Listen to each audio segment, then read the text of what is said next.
अस्सलामुअलैकुम, नमस्ते, सत श्री अकाल। तो कैसे हैं आप सब? उम्मीद करता हूँ सब ठीक ठाक होंगे। मेरी दुआ है आप हमेशा हंसते रहें, मुस्कुराते रहें, हमें अपना प्यार दिखाते रहें। मेरा नाम है साबिर सुल्तान जी, मेरा नाम है बाबर सुल्तानी और मेरा नाम है सादिक और आप देख रहे हैं हमारा यूट्यूब चैनल। हाजिर एक नई और एक्साइटिंग वीडियो के साथ। वीडियो है जी, India, Russia, USA and China, only 4 countries, ये है जी, हैव सॉवरेनिटी। और ये क्यों और किसने कहा है, आइए मिलकर देखते हैं ये वीडियो। और आज के इस जंग के माहौल में क्या इसके मायने बनते हैं, मिलकर देखते हैं ये वीडियो, फिर उस पर करेंगे अपना रिएक्ट। हमारे रिव्यूज़ जानने के लिए वीडियो को पूरा देखिए। और अगर आप हमारे चैनल पर नए हैं, चैनल को लाइक कीजिए, सब्सक्राइब कीजिए, बेल आइकन दबाना मत भूलिएगा। चलिए फिर शुरू करते हैं।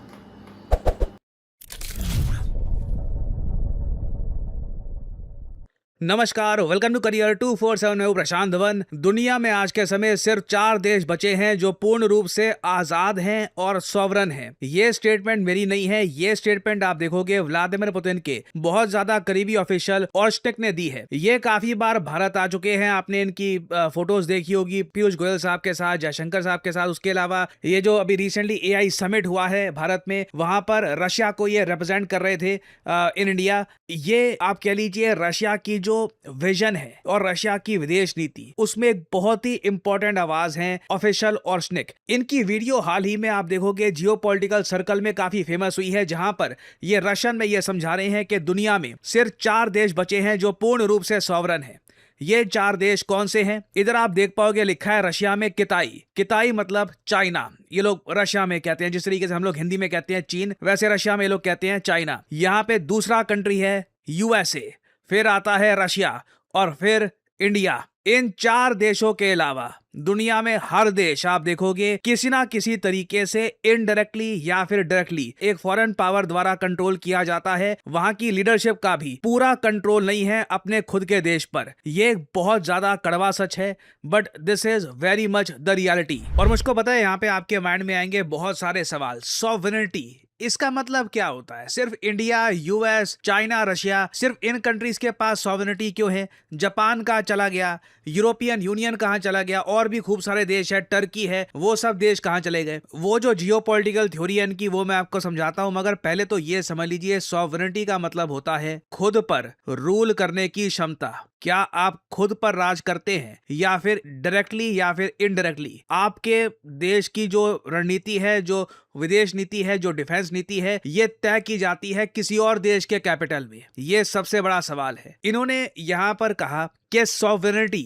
3 टाइप की होती है, 3 लेवल होते हैं सॉवरेनिटी के। पहला स्टेट, दूसरा सोशल, तीसरा सोशियो इकोनॉमिक। पहला ये डिटरमाइन करता है कि कंट्री की एग्जिस्टेंस क्या रहने वाली है। बहुत ही बेसिक बात है। अगर एक कंट्री की सरकार ही कोई और देश चलाता है, पपेट गवर्नमेंट है, फॉर एग्जांपल वेनेजुएला आप कह लीजिए, वेनेजुएला की सरकार आज के समय लिटरली US चला रहा है, वो तो सबसे ज्यादा खराब लेवल हो गया सॉवरेनिटी का। सिमिलरली आपको और भी बहुत सारे उदाहरण आपको मिल जाएंगे दुनिया भर में। पाकिस्तान फॉर एग्जांपल साफ साफ लगता है कि एक कंट्रोल्ड कंट्री है, कहीं से भी वहां पे एक सॉवरेनिटी एग्जिस्ट नहीं करती। सेकंड बात यहां पे आती है कि वहां पर वैल्यू बेस्ड क्या एक कल्चरल आइडेंटिटी है? भारत के केस में बिल्कुल है। हम लोगों की खुद की आइडेंटिटी है, हम लोगों का खुद का सिनेमा है, खुद का म्यूजिक है, खुद की क्यूजीन है। हम लोग बिल्कुल वेस्टर्न जो आइडियाज है उनसे भी काफी प्रभावित हुए हैं। भारत में वेस्टर्न मूवीज भी देखी जाती है, इवन जापान का एनिमे देखा जाता है, बहुत कुछ देखा जाता है, मगर जो भारत की खुद की आइडेंटिटी है वो भी हम दुनिया में एक्सपोर्ट करते हैं। ये क्लियरली दिखाता है कि भारत अभी भी सॉवरन है। हम खुद का कल्चर, खुद की कल्चरल आइडेंटिटी भूले नहीं है। फिर फाइनली यहाँ पे बात आती है इकोनॉमिक मॉडल की, कि इकोनॉमिकली क्या वो देश किसी और पे डिपेंडेंट है या नहीं। यहाँ पे अगर हम देखें, कई कंट्रीज आपको मिल जाएंगे जो इकोनॉमिकली बिल्कुल किसी और पे डिपेंडेंट है। European union for example Russians के हिसाब से सॉवरन है नहीं, क्योंकि वो बहुत ही ज्यादा डिपेंडेंट है USA पर अपने डिफेंस के लिए। उनकी कल्चरल आइडेंटिटी काफी हद तक कम हो चुकी है, अमेरिकनाइजेशन हो चुकी है वहां पे काफी हद तक। और फाइनली इकोनॉमिक पर्सपेक्टिव से भी वो USA पर बहुत ज्यादा डिपेंड करते हैं। कनाडा फॉर एग्जांपल आप ले लीजिए, कनाडा पूर्ण रूप से यूएसए पर डिपेंड करता है इकोनॉमिकली, इवन मैक्सिको आप कह सकते हैं, कई देश आपको मिल जाएंगे। मगर क्या भारत इकोनॉमिकली किसी पे निर्भर करता है, मतलब बहुत ज्यादा डिपेंडेंट है? नहीं। भारत की इकोनॉमी इंटरनली इतनी स्ट्रांग है कि अगर हमारे एक्सपोर्ट्स कल को गिर भी जाते हैं तब भी इंटरनल कंजम्पशन से हम आगे बढ़ते रहेंगे। भारत पूर्ण रूप से आप देखोगे एक सॉवरन कंट्री है। और आप अगर ये सोच रहे हैं कि अचानक से रशिया में जो व्लादिमीर पुतिन के करीब के ऑफिशियल्स हैं बहुत ही पावरफुल हो गया रशिया में, ये ऐसी स्टेटमेंट क्यों दे रहे हैं? व्लादिमीर पुतिन भी आप अगर देखो तो इससे पहले जब भारत आ चुके हैं तो उन्होंने ये कैटेगोरिकली स्टेटमेंट दी है कि इंडिया एक इंडिपेंडेंट और सॉवरन पॉलिसी के हिसाब से काम कर रहा है अंडर पीएम मोदी, और इससे काफी अच्छे रिजल्ट्स भी भारत को दिख रहे हैं। ना ये बात पुतिन बोलते थे, रशिया के और ऑफिशियल्स भी बोलते थे, मगर पहली बार हमें एक डीपर इनसाइट मिली है कि रशियंस के लिए ये वर्ड्स कितने ज्यादा इंपॉर्टेंट है, क्योंकि दुनिया में सिर्फ 4 देश ही हैं जिनके लिए रशिया ये वर्ड्स जेन्युइनली यूज कर सकता है। और आप अगर मुझसे पूछे कि मगर हम ये कैसे कह सकते हैं कि बाकी जो दुनिया में देश हैं वो सॉवरन नहीं है और रशिया इसके बारे में क्या कर लेगा? देखिए, रशिया ऑब्वियसली यहां पर ये सेल कर रहा है कि अगर बाकी देशों को सॉवरेनिटी चाहिए, सॉवरेनिटी के लिए आपको क्या चाहिए? खुद का आपका डिजिटल स्पेस होना चाहिए, आपकी खुद की आइडेंटिटी होनी चाहिए, आपका खुद का डेटाबेस आपके देश में होना चाहिए। ये नहीं कि अपना डेटा आप किसी और देश को दे रहे हो। ये सब जो टेक्नोलॉजी के ऑप्शंस हैं, ये रशिया कह रहा है कि हम बाकी कंट्रीज को ऑफर करने को तैयार हैं ताकि वो भी सॉवरन कंट्रीज बन पाए। अब सॉवरेनिटी को लेकर भी मैं आपको बता दूं, इंटरनेशनली आप अगर देखोगे तो कई लोगों ने कई कमेंट्स करी हैं। फॉर एग्जांपल एल्बर्ट आइंस्टाइन ने ये कहा था कि वॉर कभी भी ऐसा नहीं है कि बस बंद हो जाएगी, कि मतलब अब वॉर होगी नहीं, ह्यूमैनिटी बस बिल्कुल शांतिपूर्ण तरीके से रहेगी, क्योंकि जब तक सॉवरन कंट्रीज हैं जिनके पास ग्रेट पावर भी है, वॉर हमेशा इनएविटेबल रहेगी। क्योंकि जब 2 बड़े देश हैं, उन दोनों के पास ताकत है, दोनों ये नहीं चाहते कि सामने वाला देश उस कंट्री को कंट्रोल करे, तो इवेंचुअली वॉर होने के चांसेस हमेशा बने रहते हैं। तो अब इसका सोल्यूशन हम क्या निकाल सकते हैं? क्या सॉवरेनिटी खत्म कर दे? नहीं, इसका सोल्यूशन सिंपली मैं ये कहूंगा यही है कि वॉर इनएविटेबल है, मगर वॉर के इनिशियल फेजेस में ही वॉर खत्म कर देना सबसे ज्यादा फायदेमंद होगा। वॉर अगर लंबी चले तो मानवता का बड़ा नुकसान होता है। फॉर एग्जांपल जो रशिया यूक्रेन वॉर है, वहां पर यह बात हमने साफ साफ देखी है। और फिर एक फैक्टर यहां पर यह आता है, दुनिया में कई देश है उनका इंटरेस्ट ही नहीं है सॉवरेनिटी पर। अब ये जो छोटी सी क्लिप है 30 सेकंड की, पहले ये देखिए। Мы видим, как во всем мире началась гонка за суверенитетом.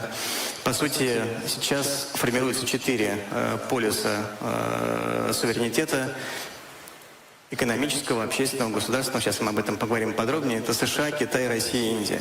Я специально Европейский Союз не нарисовал как отдельный полюс суверенитета, потому что Европейский Союз во многом не обладает собственным суверенитетом. Он зависит серьезно от США с точки зрения государственного суверенитета. ये यहाँ पर कह रहे हैं कि यूरोपियन यूनियन की कोई खुद की सॉवरेनिटी नहीं है, वो काफी हद तक डिपेंड करता है यूएसए पर। कई यूरोपियंस जानते हैं ये बात, हमसे ज्यादा अच्छे ये बात वो जानते हैं। वो कहते हैं कि हमने ट्रेड यही किया था कि अपनी सॉवरेनिटी कम कर देंगे, उसके बदले में खुशहाल जीवन जिएंगे। अब ये बड़ा एक रिस्की ट्रेड होता है। अब वो खुशहाल जीवन कब तक चलेगा? क्या वो खुशहाल जीवन एक बार को आप ऐसी जगह ले जाएगा जब आपकी आबादी बहुत ही ज्यादा, अब मैं क्या वर्ड यूज करूं, सॉफ्ट हो चुकी है, आपकी आर्मी को वॉर का मतलब कुछ अब आइडिया ही नहीं रहा, वॉर प्रिपेयर्डनेस ही 0 है आपके यहाँ। उसके अलावा आपकी इकोनॉमी बहुत ज्यादा अब फ्रेजाइल हो चुकी है, डिफेंस बजट आप बढ़ा नहीं सकते, फिर अचानक से कोई आप पे अटैक कर दे, तब आप क्या करोगे? तो अगेन लाइफ में हर डिसीजन आप अगर लोगे ना तो उसकी एक पॉजिटिव साइड होगी, नेगेटिव साइड होगी। यूरोप ने अपनी सॉवरेनिटी को ट्रेड करके जो एक कंफर्टेबल लाइफ बिताई है, सोशलिस्ट वेलफेयर स्कीम्स लॉन्च करी लोगों के लिए, काफी जगह यूनिवर्सिटीज फ्री, जो सड़कें थी वो बढ़िया क्वालिटी की बनी है, एयरपोर्ट्स अच्छी क्वालिटी के बने हैं, लोगों की लाइफ एक्सपेक्टेंसी बढ़ी है, लोगों ने एक अच्छी लाइफ बिताई है यूरोप में कई दशकों तक। अब आज के समय वो संकट में आ रहा है बिकॉज ऑफ रशिया। और साथ ही साथ एक फैक्टर यहाँ पर यह भी है कि यूरोपियंस ने ऑलमोस्ट अपनी जो डिफेंस की सारी जिम्मेदारी थी वो यूएसए को दे दी थी। सो एक बहुत ही इंपॉर्टेंट एक जियोपॉलिटिकल कॉन्सेप्ट हमारे सामने यहाँ पे आ रहा है, कंट्रीज की सॉवरेनिटी का। कि इन दी एंड क्या सच में दुनिया में सिर्फ 4 सॉवरन कंट्रीज बचे हैं, 4 जेन्युइनली सॉवरन कंट्रीज जो खुद को गवर्न करते हैं? China, India, US, Russia. मैं आप लोगों से पूछना चाहूंगा कमेंट सेक्शन में, क्या आप रशिया में ये मैक्सिम और स्निक की जो कमेंट्स हैं इनसे आप एग्री करते हैं या फिर डिसएग्री करते हैं? कमेंट सेक्शन में लिखिएगा। अगर आपके हिसाब से कोई 5वां देश भी है जो आपको लगता है कि सॉवरन है, मेंशन करिएगा, रीजन भी बताइएगा कि क्यों, कि वो 5वां देश या 6वां, 7वां या कई और देश हैं आपके हिसाब से जो आपको लगता है कि बिल्कुल सॉवरन है, please mention this, we would all like to know your opinion. Comment अगर काफी अच्छी हुई आपकी, मैं कोशिश करूंगा कि आपकी कमेंट को हार्ट भी दिया जाए। Please share your thoughts in the comment section below. पिछले 2 महीनों में 100 से भी अधिक लोगों ने अपनी पहली जॉब स्टार्ट करी है थैंक्स टू करियर 247, और इसके टेस्टिमोनियल्स हम लगातार अपलोड करते रहते हैं, और इसका रीजन बहुत ही सिंपल है। करियर 247 प्राइमरली फोकस करता है न्यू एज जॉब्स पर। आप कोई भी आर्टिकल पढ़ लीजिए आज के समय, चाहे किसी भी न्यूज आउटलेट में, आपको एक ही हेडलाइन मिलेगी कि जॉब्स कहां पर आ रही हैं, डिजिटल, डेटा, साइबर। जी तो व्यूअर्स, वीडियो हमने देखा, वीडियो था इंडिया, चाइना, रशिया और यूएस से। दुनिया में 4 देश ऐसे हैं जिनके पास अपनी खुद मुख्तारी है, यानी कि जिनके फैसले वो खुद लेते हैं। ऐसा नहीं है कि उनके फैसले कहीं और बैठकर किए जाएं। और कई देश इसमें, और भी कई सारे स्ट्रॉन्ग देश हैं, लेकिन फिर भी उनके फैसले कहीं ना कहीं वो सही, उन्होंने कहा डायरेक्टली इनडायरेक्टली वो किसी ना किसी पर उनका इन्हिसार है। यानी कि किसी का चाइना पे, किसी का रशिया पे जाहिर सी बात है, किसी का यूएसए पे। और ये ऐसा क्यों है? इसी की वजह यही है कि इन लोगों के पास अपनी ज़रूरत की वो चीज़ें अपने देशों में मौजूद हैं, या इनकी लीडरशिप है, या इनकी खारजा पॉलिसी किसी और को देखकर नहीं बनाई जाती, अपने देश को देखकर बनाई जाती है। और आज के समय में अब देखें, ईरान और अमेरिका की वॉर चल रही है, उसमें हर देश सीख रहा है। किस वजह से? क्योंकि हर मुल्क दूसरे पर डिपेंड करता है। कोई तेल पे करता है, कोई गैस पे करता है, कोई किसी चीज़ पे करता है, कोई किसी चीज़ पे करता है। आज दुनिया को अपने पे जीना पड़ जाए किसी वजह से, आने वाले समय में जो हालात नज़र आ रहे हैं वो कुछ ऐसे ही हैं, तो उसमें कौन से देश हैं जो इस तरह से अपना सर्वाइव कर सकते हैं, या जिनके पास अपनी खुद मुख्तारी है, जो अपने फैसले खुद लेते हैं, वो यही देश ही लगते हैं। और इनके अलावा तो कोई नज़र नहीं आता दुनिया में। और ग्लोबली अगर देखा जाए तो आज एक वॉर है, 2 मुल्कों के दरमियान है, लेकिन पूरी दुनिया उससे मुतासर हुई है। तो बिल्कुल सही बात की है उन्होंने कि उनकी जो अपनी खुद मुख्तारी है, वो खुद अपने फैसले लेते हैं, उनकी खारजा पॉलिसी अपनी होती है। पिछले समय में हम देखते थे कि इंडिया के फैसले भी कहीं और किए जाते हैं, अमेरिका की मर्जी के मुताबिक चीज़ों को चलाया जाता है, लेकिन अब वो ऐसा नहीं करते, वो अपने फैसले खुद लेते हैं।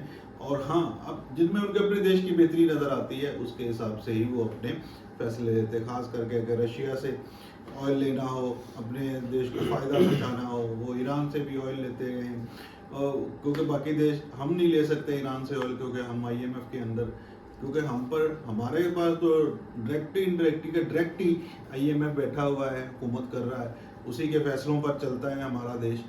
तो ये सारी चीज़ें किसी देश को मजबूत बनाने के लिए नहीं कि आप खुद पे इंहिसार करो, अपना उगाओ, अपना खाओ। जैसे चाइना है, चाइना एक मुकम्मल ऐसा देश है जो खाने पीने किसी भी चीज़ में किसी और कंट्री पर डिपेंडेंसी उसकी है ही नहीं। तो ऐसी चीज़ें ही हैं कि दुनिया को किसी की ज़रूरत जब पड़ती है तो ज़रूरत ही कमज़ोरी बन जाती है, और वही कमज़ोरी आगे जाकर आपके जो फैसले हैं, जो आपकी खुद मुख्तारी है, उसको चैलेंज करते हैं। बिल्कुल ऐसे देखने, एक चीज़ ये भी है ना कि ये चीज़ देखनी चाहिए कि दुनिया में कौन से ऐसे ममालिक हैं जिन्होंने इतनी मेहनत की है कि वो अपने पाँव पे खड़े हो गए हैं, वो दूसरों के फैसले करते हैं। देखे ना, कहते हैं बेटा काबिल बनो, कामयाबी आपके पीछे जो है जग मारती हुई आ जाएगी। वही चीज़ है कि उन्होंने अपने आप को काबिल बनाया, अपनी आवाम को काबिल बनाया, और उनकी लीडरशिप ऐसी उनको मिली कि उन्होंने अपने देश के लिए सोचा, अपने देशवासियों के लिए सोचा। और आज देखें कि वो अपने खुद मुख्तार हैं, कोई भी ऐसा फैसला है वो ये नहीं कि वो फलां हजूर जो है वो ये परमिशन देंगे तो फिर ये हमारे मुल्क में हो सकता है, वरना ये नहीं हो सकता।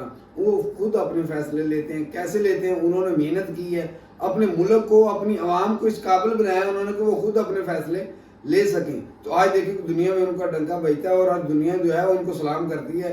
यही चीज़ है कि भाई जब आप अपने फैसले खुद नहीं कर सकते, अपने आप को खुद इस काबिल नहीं बना सकते, तो फिर आपके फैसले दूसरों ने ही करने हैं।